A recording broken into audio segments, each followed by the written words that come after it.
চন্দ্রসেন, তোমাকে শাস্তি দেওয়া হচ্ছে। তোমাকে তোমার রাজ্যে সুরক্ষিত পৌঁছে দেওয়া হবে। বিক্রমাদিত্য, আমার সঙ্গে এরকম দুর্ব্যবহার করো না। তুমি যদি চাও আমাকে শুলে চড়িয়ে দাও, যদি চাও তো আমাকে কারাগারে বন্দি করে রাখো, কিন্তু আমাকে আমার প্রজাদের সামনে আমার রাজ্যে ফিরিয়ে দিও না। যেন বেঁচে পালিয়ে না যায়। বিক্রমাদিত্যের পিছু নাও।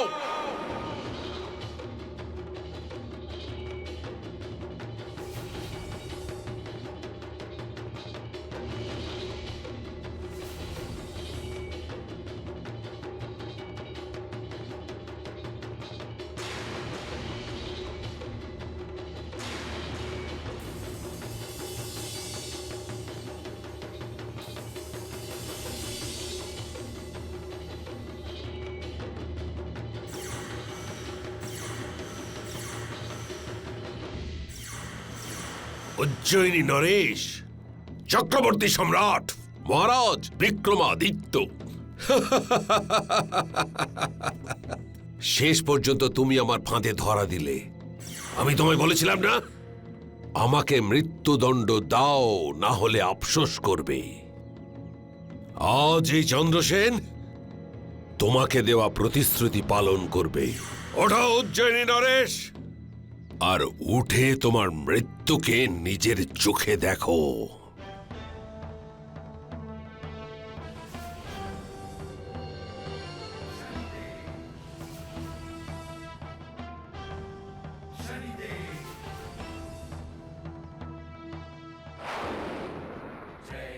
शनिदेव जय जय जय जय शनिदेव, जय जय शनिदेव जय जय जय जय शनिदेव, जय जय शनिदेव जय जय जय जय शनिदेव।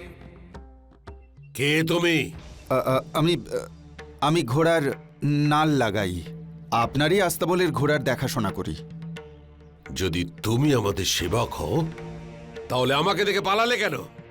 আসলে আপনাকে আমি চিনতে পারিনি মহারাজ। আপনার চিৎকার শুনে ভয় পেয়ে এখানে পালিয়ে এসেছি। जय जय शनिदेव जय जय जय जय शनिदेव, जय जय शनिदेव जय जय जय जय शनिदेव, जय जय शनिदेव जय जय जय जय शनिदेव। বিক্রমাদিত্য, তোমার স্ত্রীর ভক্তির শক্তিতে আমি তোমার বিন্দুমাত্র ক্ষতি হতে দেব না, কিন্তু তোমার কর্ম আর অহংকারের জন্যে দুঃখ তো তোমাকে পেতেই হবে।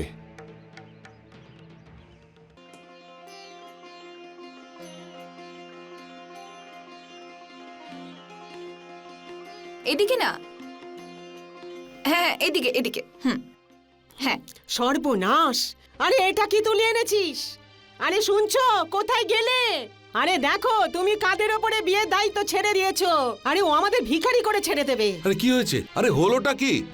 কাকিমা, তুমি ছোটখাটো ব্যাপারে একটু বেশি মাথা ঘামাচ্ছ। আরে তোরা, আরে শোনো না, একজন শিল্পী আমাদেরকে এই ছবিটা উপহার দিয়েছেন একেবারে বিনামূল্যে। বিনামূল্যে? হ্যাঁ, কারণ ভীমা এই ছবির মানে ওনাকে বুঝিয়ে দিয়েছেন। এটা তোমার মনের হাস, যে বহু জন্ম ধরে নিজের মুক্ত খুঁজছে। সেটা পাওয়ার পরেই এর আত্মা তৃপ্তি লাভ করবে। আমি তো আগেই জানতাম যে আমাদের ভীমা কোনো সাধারণ ব্যক্তি নয়, এ হলো খাঁটি হিরে। কিন্তু এই হিরেকে চেনার জন্য জহুরির চোখ চাই। জহুরির চোখ? আরে সামলে রাখো তোমার হিরে। একদিন এই হীরের জন্যই তুমি মরবে, দেখে নিও। ভীমা, বরযাত্রী আসতে আর দুদিন বাকি। সব ব্যবস্থা ঠিকঠাক হচ্ছে তো? হ্যাঁ কাকা, সব কাজ ঠিক সময় হয়ে যাবে।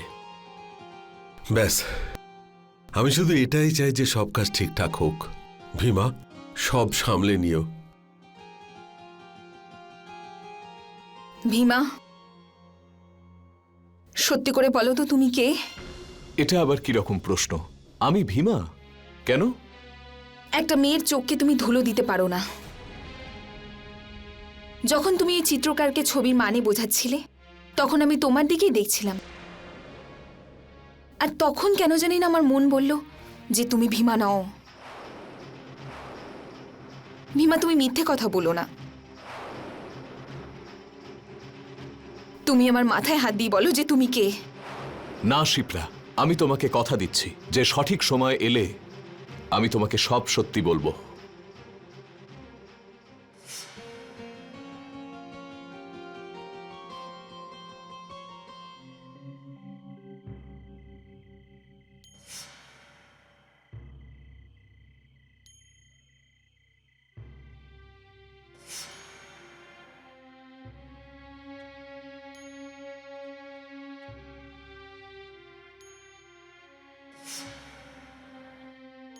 আলোলিকা, তুমি এত রাত্রে?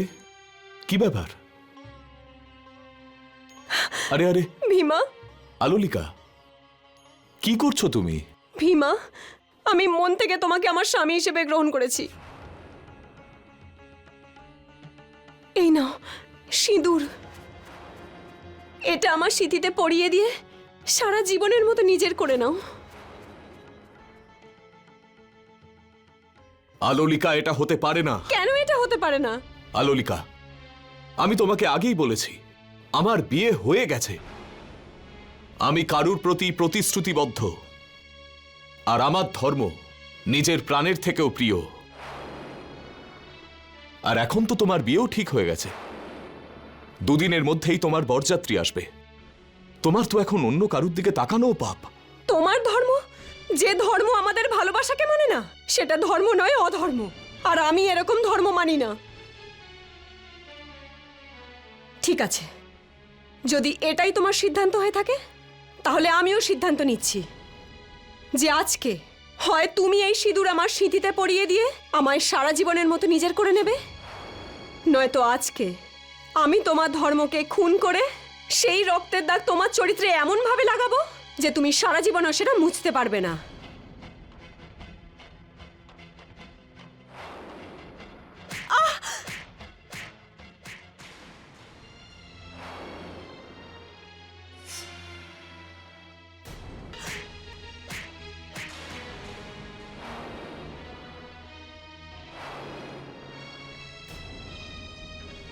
ঠিক আছে, যদি তুমি এটাই চাও তাহলে আমি মেনে নিচ্ছি। আলোলিকা, এসব কি করছো তুমি? আলোলিকা, মা, বাবা,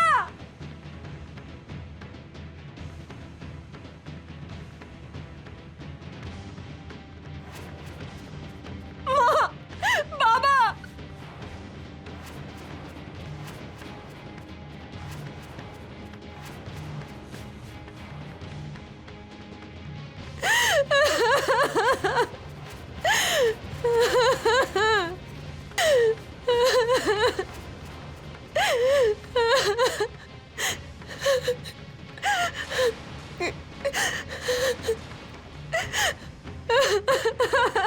কি হয়েছে আলোলিকা?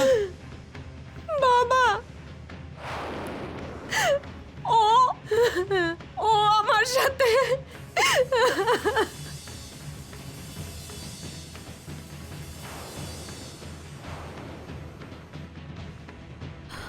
আরে তুমি অন্ধ নাকি? সবকিছু তো তুমি নিজেই দেখতে পাচ্ছ। অলক্ষণে, সর্বনাশা ছেলে, কি করেছিস তুই আমার মেয়ের সাথে? রাক্ষস কোথাকার!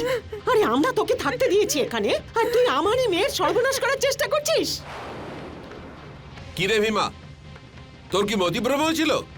কি করেছিস ওর সাথে? বল, চুপ কেন? আরে জবাব দে। আরে ও এমনিতে কোনো উত্তর দেবে না, ওকে মেরে পিঠে ছাল চামড়া তুলে দিলে তবে ও বলবে। যাও গিয়ে কোতোয়ালকে ডাকো আর ধরিয়ে দাও এই রাক্ষসটাকে। দাঁড়াও কাকিমা, আলোলিকা সত্যি করে বল কি হয়েছে। কি ব্যাপার শিপ্রা? কাকা, ভীমা নির্দোষ। ও ভীমাকে পছন্দ করে।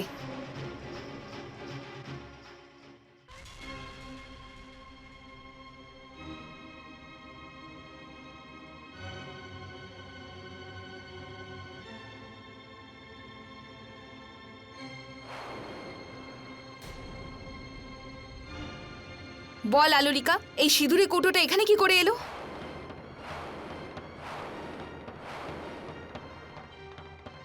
অলক্ষণী মেয়ে, তোকে আমি জন্ম দিয়েছি? বল, আমি?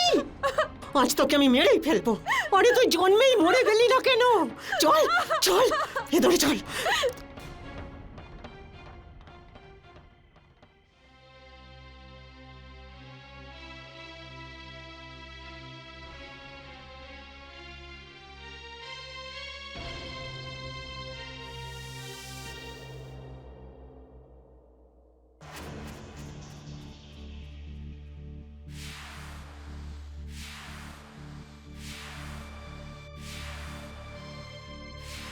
সম্রাটের জয় হোক। সব ব্যবস্থা হয়ে গেছে। হ্যাঁ সম্রাট। আমাদের এই কাজ সফলভাবে সম্পূর্ণ করতে হবে।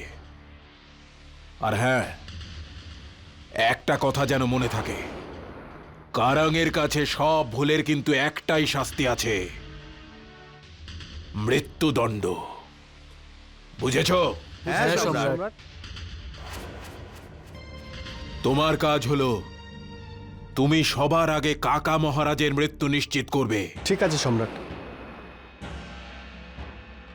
আর তুমি রাজকুমারী মঞ্জুলিকে চিরকালের জন্য ঘুম পাড়িয়ে দেবে।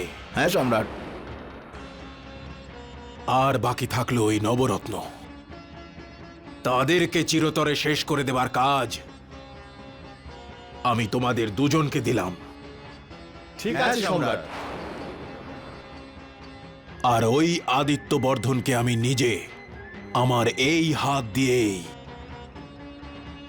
মুক্তি দান করব। চলো।